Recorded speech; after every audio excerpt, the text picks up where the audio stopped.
moved into a new apartment recently. I have a small quaint room on the 23rd floor. Yeah, you heard that right, the 23rd floor. You can bet that I made sure that there was elevator access to my unit before I signed the lease. There's no way I would move in somewhere and find out there's almost 600 stairs in between my room and the ground. You can imagine climbing all those carrying groceries, or even worse, furniture.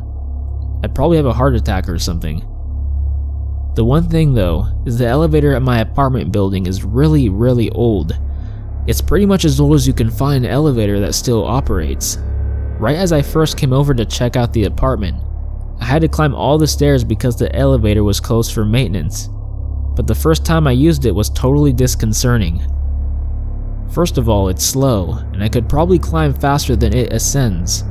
And it makes this horrible creaking noise, the kind of sound that makes your mind drift to an unfortunate possibility that the cables holding this 80-year-old elevator 23 stories in the air might snap sometime soon. The rattling and creaking is relentless. At times it seems like every single moving part of the lift makes a horrible sound to my ears. The other thing about the elevator is that it makes a terrible screeching noise as it passes the 13th floor. It starts like a low groaning noise, but it escalates in pitch and volume until it becomes sort of a metallic wailing sound.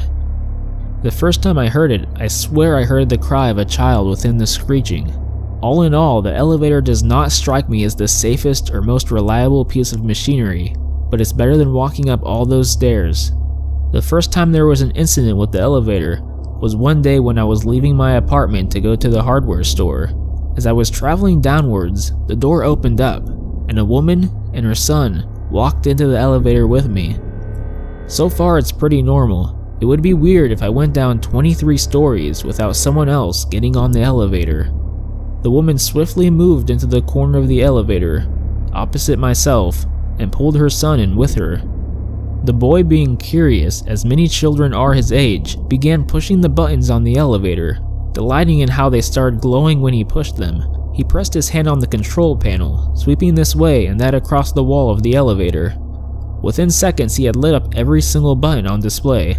He giggled, thinking it was amusing, but his mother grabbed his hand and scolded him.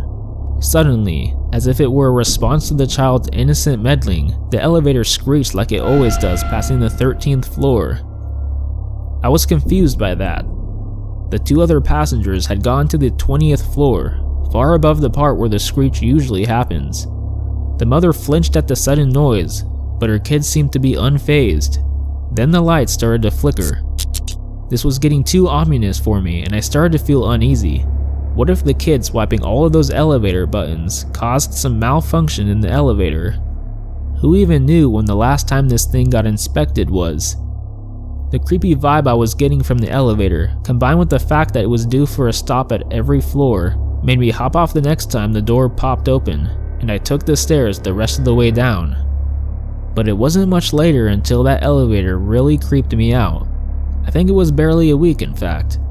I was going down the elevator to get to work, and wouldn't you know it, the woman and her son hopped in on the same elevator stopped at the 20th floor. One more floor down, and another passenger gets on, and her son decides to press all the buttons again. As the man stepped inside, the boy kept poking the door open button so that the door would start to close and then wrench itself back open. Every time he did it, he giggled at his own antics. Finally, after the third or fourth time, I coughed in my hand and tried to get the vacant mother to get off her phone and deal with her kid. But right when she looked up, a deep groaning came from within the elevator shaft. I, and everyone else in the elevator, stopped and looked up at the source of the noise. Suddenly the lights went out. The doors of the elevator were still open from the kid pushing the door open button. Every day since then, I thank God I had the presence of mind to step out of the elevator right then. As I did, I turned around just in time to hear the booming clank. And then the elevator, with the other 3 passengers, dropped straight for the ground.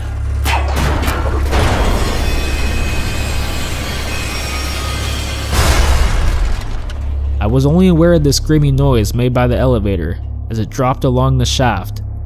I could hear it all the way until it crashed into the ground, far below. I hadn't even moved in the entire time that it had been falling. By the time I made it down the stairs, firefighters had already arrived to force open the door and try to help the people inside. Even though they responded in minutes, they were too late to save any of the other passengers. If you ever see an elevator that might be a bit unsafe, trust me, take the stairs.